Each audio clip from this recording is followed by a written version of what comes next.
The following is an original production of AZPM News.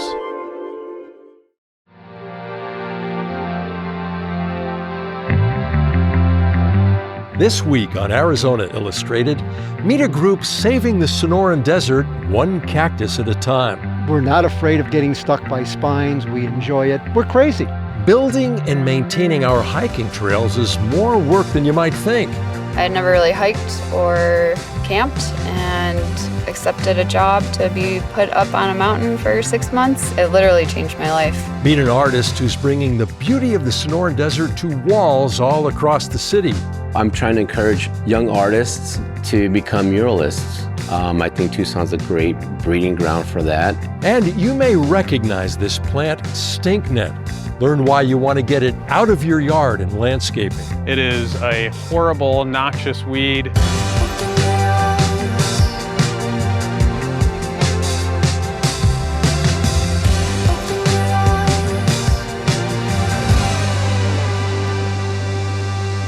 Hello and welcome to Arizona Illustrated. I'm Tom McNamara. First up, the Tucson Cactus and Succulent Society has but one mission, and that is to save and protect cacti and other succulents. In fact, since their founding in 1999, they've saved over 120,000 plants. So now we see their members in action working on a very large, important project.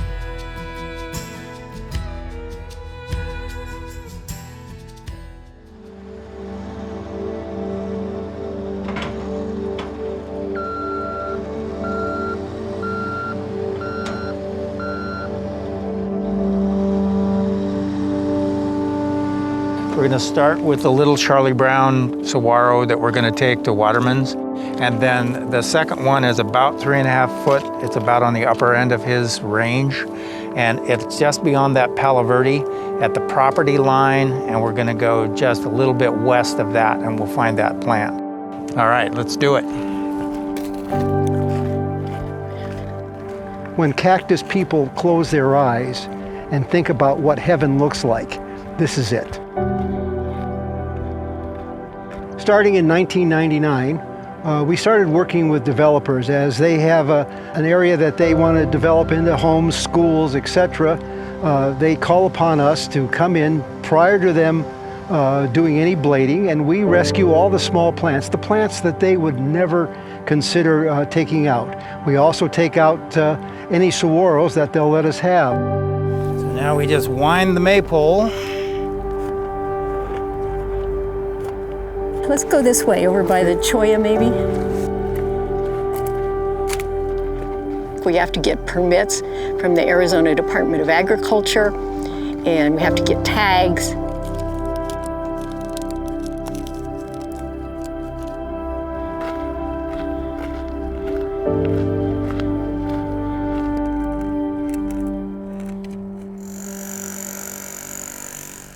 My grandparents bought this property in 1946. It was originally 160 acres, and they built one home towards the west side of the property.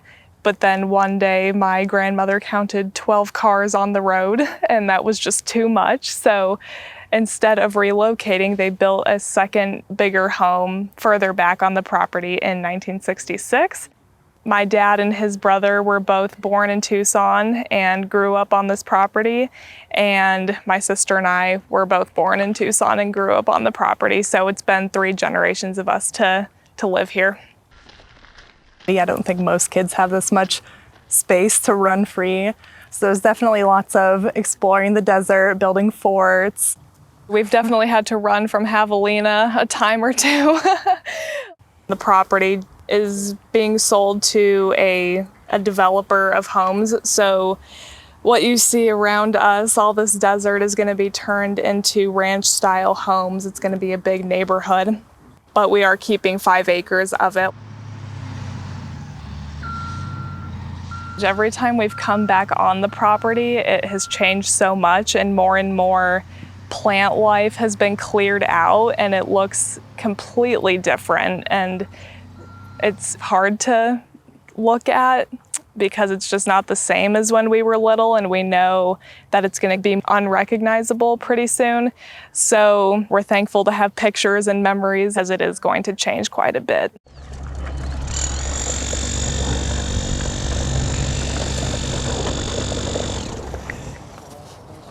All right, so we're right here. Okay. And so we're doing this narrow, it's going to be a sewer line. Gotcha. The boundaries are not well marked. Okay. You're going to have to give it your best guess. And then once you take the plant, remove the flagging so everybody else doesn't come over there looking for it. I coordinate the training out in the field. I have about 6 folks that work with me. They're designated to monitor the boundaries, help people with the technique of rescuing the plants so that the plants will have the best chance of survival after transplant. So they're instructors as well as safety enforcers. So they help people know how to do all of this without any injuries. All the rescue people know that if I don't bleed on a rescue, it's not very good. We're not afraid of getting stuck by spines. We enjoy it. We're crazy. There's no getting around it. This one is so light that Dick normally throws this over his shoulder and walks out. My favorite cactus, of course, is the queen of the night, the Panacerius gregii. Sometime in June, it starts producing a flower. Fairly large, blooms at night, attracts moths. It's a fascinating plant, and it really just excites everybody because of its beauty when it blooms, and its lack of anything when it's not in bloom. They're very hard to spot. They look like a dead stick.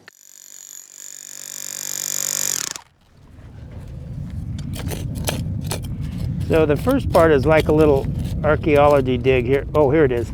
See that, how I scratched it a little bit? Right there is the tuber. They'll excavate all around it, and then they'll come in from the side and they'll carefully brush the dirt off of the tuber that looks like a little elongated turnip, and then the connective top is so fragile that then when they do take it out of the ground, they'll carry it like a baby back to make sure that it doesn't break away, the tuber and the top. This year they bloomed over about a 3-week period. In one microclimate, they'll all bloom at the same time. That alone is enough for an excuse to get out and walk in the desert at night and have a margarita after and just enjoy June in Tucson.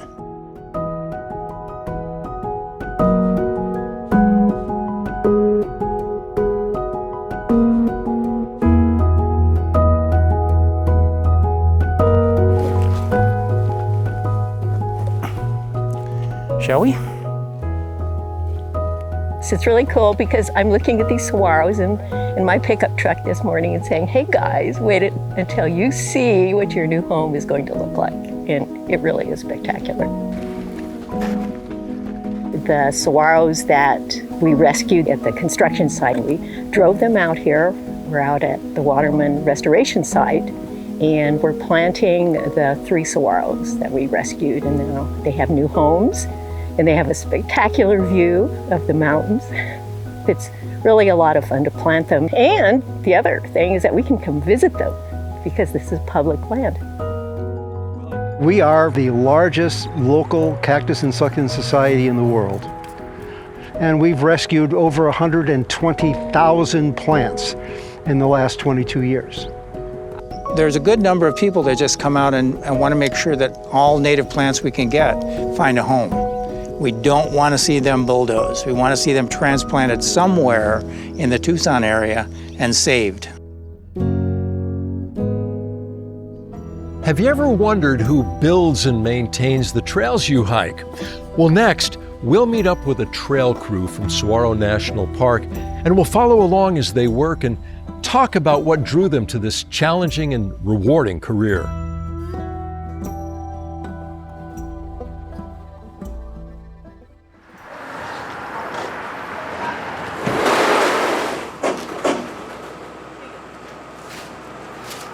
We're at the Saguaro National Park Trail Crew shop. This is where we keep all of our tools, things that we need for the day, everything we need to do the job. It's sort of our home base. It's 7:13 right now. We work 7 to 5:30, 4 days a week. It's nice to have the long 10-hour days. Sometimes you have a long hike out to get to your project site, and then we get 3-day weekends. Today we're going to the Cactus forests on the east side of Saguaro National Park.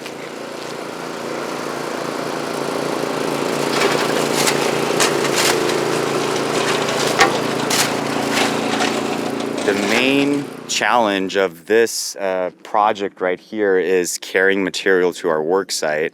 So we have our canicoms, our motorized wheelbarrows. We work on a lot of backcountry projects, which are further up in the mountains, and those could be like 10 miles, 20 miles, from a paved road. So usually in those cases, we source our materials on the spot, and we would do that even here, but there's a lot of archaeology in this part of the park. It's a very sensitive area, so we are using materials that are not sensitive.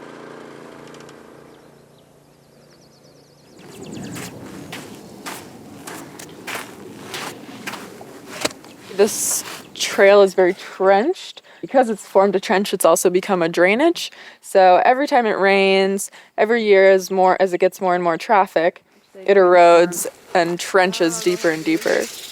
We're putting in log checks in this area to try to keep the soil from eroding away. In this section, we're placing a check every 15 feet. So we've done the math to figure out that that's going to give us our best rise over run to retain the most soil without creating giant steps for people to go over.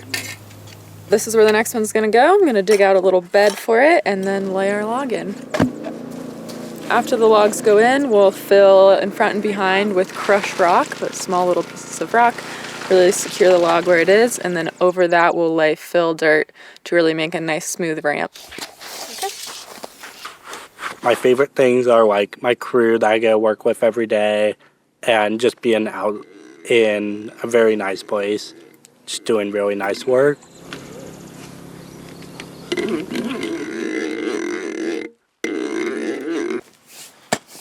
There's definitely some days where it's just like, why are we doing this? Where it could be like really crappy weather and everybody's just in a really poor mood.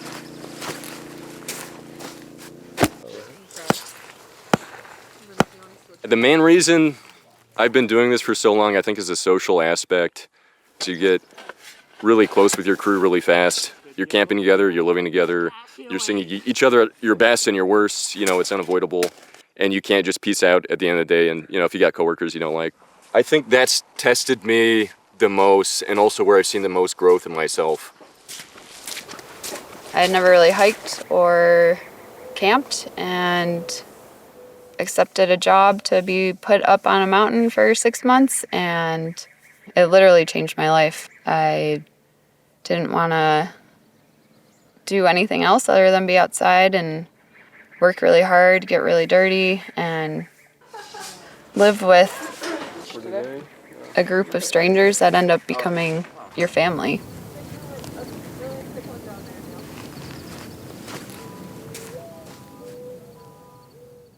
If you don't know this guy, if you haven't met him, you should.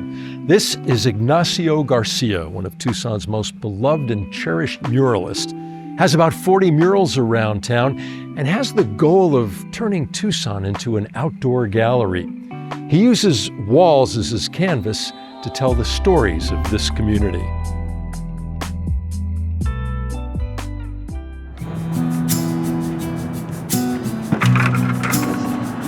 Water here.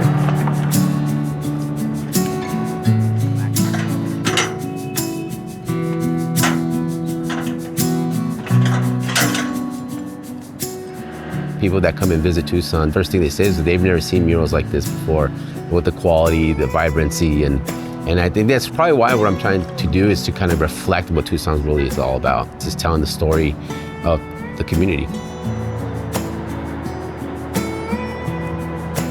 I would consider myself the third generation of artistry. My grandfather was a carpenter, used to do a lot of woodwork. I have an uncle that was a designer. Just being exposed by that creativity and that family being so free-minded in that way. Yeah, I think it's just in my blood. I drew a lot. I love to sketch. I always try to create my own little paints, whatever I could do. I think painting was like a meditation to me, you know? It's a way to kind of escape the world and kind of go into my little fantasy world. I just remember being in school and seeing a box of pastels in the trash, and I like looked at that and I'm like, what is that? And I looked at it and I just took it home and just kind of started off with that. I was dumpster diving definitely for sure on that, yeah. Been told like, do you have a gallery? It's like, actually I do. They're like, where? It's all around downtown. And that's the goal. It's like you're walking into a library of art in the public and you're actually seeing like, oh, I never thought that the desert could be so colorful. Here we're approaching the Empowered Woman. It's one of those murals that you get a lot of attention and a great way to kind of represent women and Tucson. So it has a lot of cool elements about this piece. So there she is. I try to make it look as timeless as possible without making it dated. So that's another thing too, like trying to balance that out, that it can hold time. Compile all these ideas into one. There's a lot of thought that went to. But yeah, you can see. I have like family descent from the Sonoran Desert. So from here, from Mexico all the way to the United States. So it's like home, like the Sonoran Desert's like in my blood.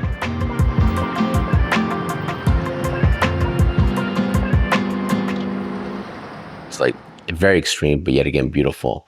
And that's how I kind of describe my paintings. It's like the first thing you look at is the beauty of it, but you dive in even deeper, there's a lot of extreme elements to it. Here's La Guitarrista. So this one, I finished this last year, and it took me a month to paint this. We had a hawk here. I'm like maybe 6 feet away from the wall. You know, you get these hawks going right in between me, fast, with pigeons and stuff, and then you get bird poop, you know. So it's yeah, it's pretty wild. Before I painted this, it was another mural that I did. It's like a tattoo. You know, you get a tattoo and then sometimes you want to cover it up and it gets old. It's the same. It was there for 8 years, you know? And then after that, we decided to go something traditional and colorful. And even when it starts fading, I think it's gonna look even much better to kind of give it more of a classical, you know, like a vintage vibe to it.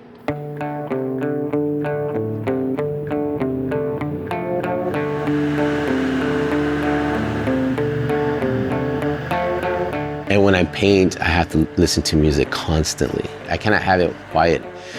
So in fact, if I have to work on a subject that's like a Western theme, I like to listen to like Western music, you know, even Tejano music, down to country music.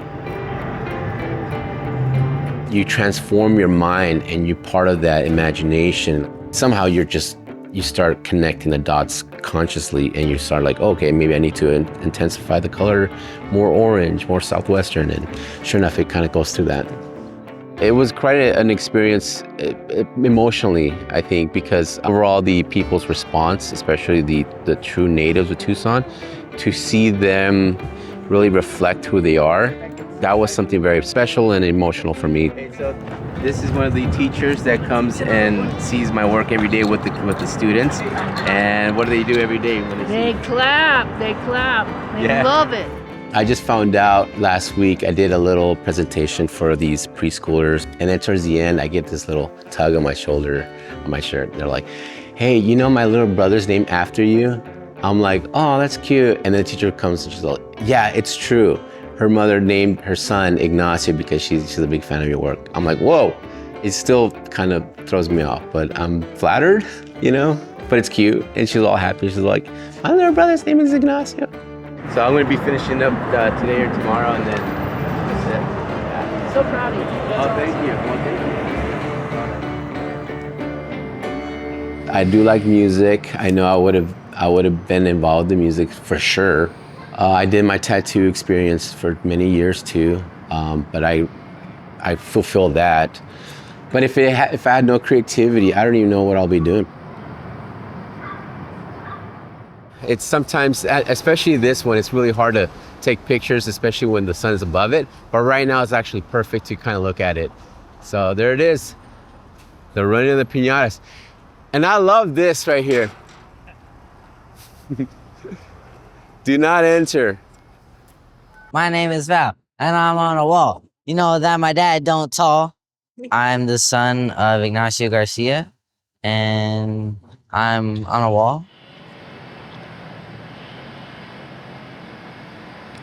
He takes me out to the basketball court, and I'm like, okay, this is kind of interesting. He's like, act like you're running. We did it about like 8 or 5 times, and my dad was like, if you don't get it right, I'm gonna have your cousin do it. No, he really was gonna do it. It was a total surprise. Over here, Val. This way.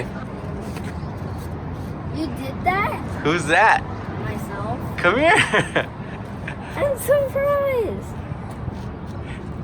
Hey, my chocolate fell off. How do you even do that?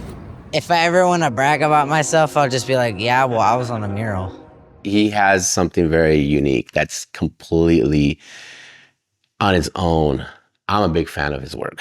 I'm that way. Yeah. In fact, he sold already a few paintings because of his creative mindset. So he's the 4th Ignacio. Yeah, my grandfather's Ignacio.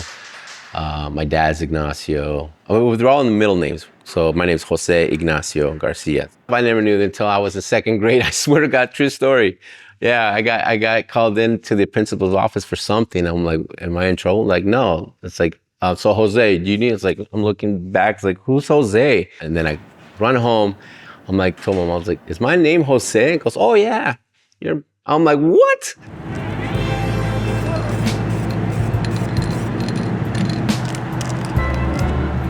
That's the goal, is that you want to be distinct for your own style. Allowing yourself to try new elements, it creates a completely new idea, new style, and that's what makes you stand out from the rest. We have this diversity of culture that we kind of support each other with no hesitation. It's just like we just embrace that. That's the coolest thing about Tucson that I love. Overall, it's the community. I mean, I'm just blessed to know that we all are together. We all help each other out. I'm trying to encourage young artists to become muralists. I think Tucson's a great breeding ground for that, and I want to encourage anyone to come to Tucson and paint a mural. I want to see more art, more public art, more artists, more different styles of techniques and ideas. That's right here. I got my assistant here too, trying to teach her how to paint, and she's very determined. And so anyone that's very determined, more than happy, you call me, I'm more than happy to help and give some advice and tips and all that. So whatever I can do to kind of speed up the process, to kind of be creative. I'm a big believer there's going to be even better artists than me, and even in a unique style than no one's ever seen. So I'm trying to scout out and see what is out there and whatever I can do to push them out. And I think Tucson would be a great place to be known in the world, that like, if you want to be the muralist, you gotta go to Tucson. That's where you're gonna get the best of the best. So that's my goal.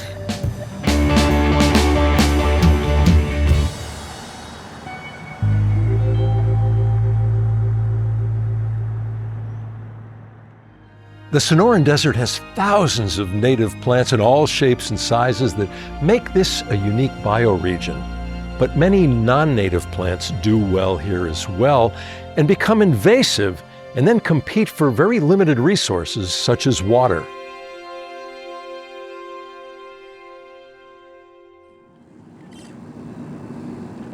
Here we are today talking about Stinknet, Onchocyphon piluliferum. It is a horrible, noxious weed that, as you can see, is readily invading this vacant lot. The way to identify it, it has sphere-shaped inflorescence that are lacking any type of petals, and each one of these sphere heads has the capability of dropping another 100+ seeds. There are other lookalikes that you might notice in Tucson in the spring, but if you see something that has a sphere head and no petals at all, that is the invasive stinknet. It has oils in the leaves that produce allergens, can cause rashes or blistering, and then allergens produced from the pollen itself can cause headaches and has been shown to cause asthmatic reactions. My name is Eddie McFeeters. Hi. And I live right over there on the corner of Lee and Alamo. There wasn't anything here last year. If there was, it wasn't really noticeable at all. And then all of a sudden this year, here it is, all over the place, overnight, just overnight. These people have been coming in here and giving it a bad time. Pulling it, they've been cutting it. Now I guess you're gonna spray too now, aren't you? Yeah. My conversation with a fellow from Phoenix yesterday was telling me, he's a nurseryman up there, and he's telling me that, yeah, it's bad, you know, really bad. So that's what we know. It's from South Africa, and the name Stinknet is actually an Afrikaans word. When goats forage on it, it ruins the flavor of their meat and their milk. It's an unwanted plant wherever it grows, even in its homeland. It did go by some other common names of globe chamomile, and that was one of the reasons why it spread so much in the Phoenix area. People had this misunderstanding of what this plant was, and they were selling it and giving it away at farmers market, and just allowing it to spread like wildfire. And now it's pretty much conquered a lot of the Metro Phoenix area. We're trying to prevent this from spreading throughout the Tucson region.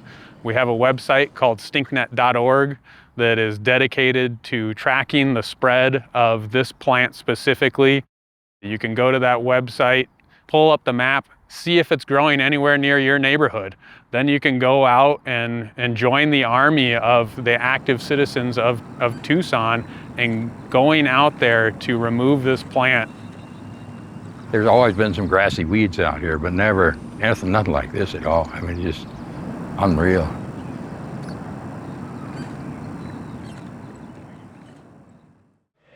Before we go, here's a sneak peek at a story we're working on. Let's go back right here, okay? With Broden out. Everybody go back to where you were. For a lot of them, it's a pinnacle of their athletic career. So it means a lot to them. Some of them, it's the first time that they're playing on a stage where they get recognition.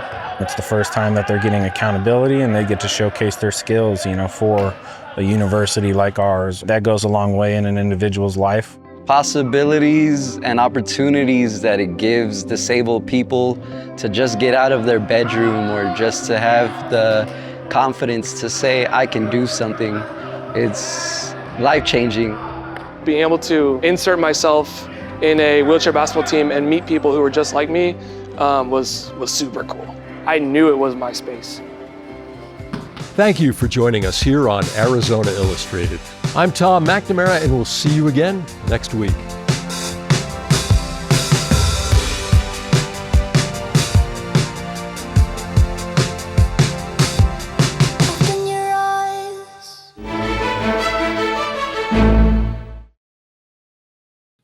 Hi, I'm Tom McNamara, host of Arizona Illustrated. Thank you for watching this entire episode of our show here on YouTube.